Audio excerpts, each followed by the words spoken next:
3 years ago, I walked into a food shelf and just sat in the midst of that place as people kind of walk up to a counter and receive a bag of groceries, and they would kind of walk out. The space that it was in, it was kind of a dimly lit place. It felt like the people that were coming forward were almost embarrassed, almost head down, didn't want to be seen. Through that experience, I started to kind of dream about what would it be like to create a space and a place where it's bright, designed well and clean and dignified, where people didn't come there just as clients getting a bag of groceries, but they came as almost contributors wanting to give something. We cater in a way that makes people feel great about being here, and they all seem to want to get involved more and more as this experiment continues. I came in with my husband one day and I liked, the layout, and I liked the fact they asked me if I wanted to be a member, and I sat and talked to her about it, and I said, yeah, I did. So for 2.5 hours, one day a month, I get 25% discount, so I enjoy that. I feel like a part of a community. It's not like a Walmart, you are sometimes a ghost. I feel very, very well here. It's like a wonderful experience. People that I see coming here, really, it seems like they're smiling. They smile when they're leaving out the door. That's the whole purpose of doing this, to help people so when they walk out the door, they feel like they can take care of their family.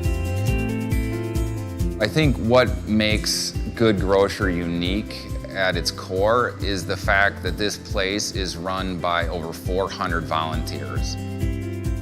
The concept is that we would bring a group of people from this community together, and they would all volunteer here 2.5 hours a month, and that group of 400 people would get access to a 25% discount that would lower their grocery bill.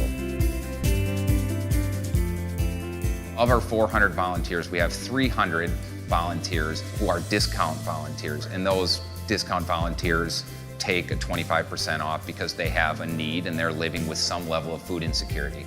The other 100 volunteers don't have a level of food insecurity. They're here because they want to give back and donate their time and help the cause of food insecurities. Every time they shop here, actually shopping at the full price and donating back the discounts. All of the profits from their purchases go to help a family facing food insecurities. Without volunteering, most of us can't live. Wouldn't be where we're at right now because there's somebody that helped us along the way. And when I look at volunteering, whether I speak to people or not, whatever I'm doing, if I can help one person, I know I did my job. I did exactly what God told me to do, and that's big. I don't have $10 for a thing of broccoli. My wife's dying of cancer. But what I can do is come to Good Grocer and get it. And I can go home with some juice that she wanted and some milk that she didn't have till the end of the month. And I'm standing alongside people working who have the same problems that I have. One of the biggest misconceptions about people that are low income or living with food insecurity is that often we treat them like they're helpless and like they're giftless. We don't harness the gifting and the potential in people to help run organizations that help people. And so people see the need, but they don't see the gift. They see the deficiency, but they don't see the possibility. If you come here and you have a need, we turn you into a volunteer who's helping someone with a need.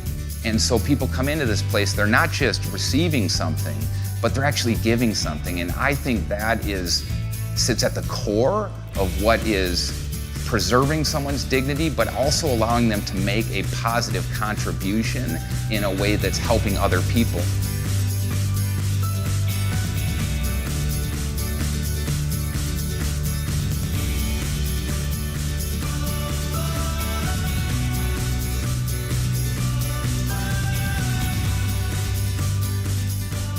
And that's what it's all about for me.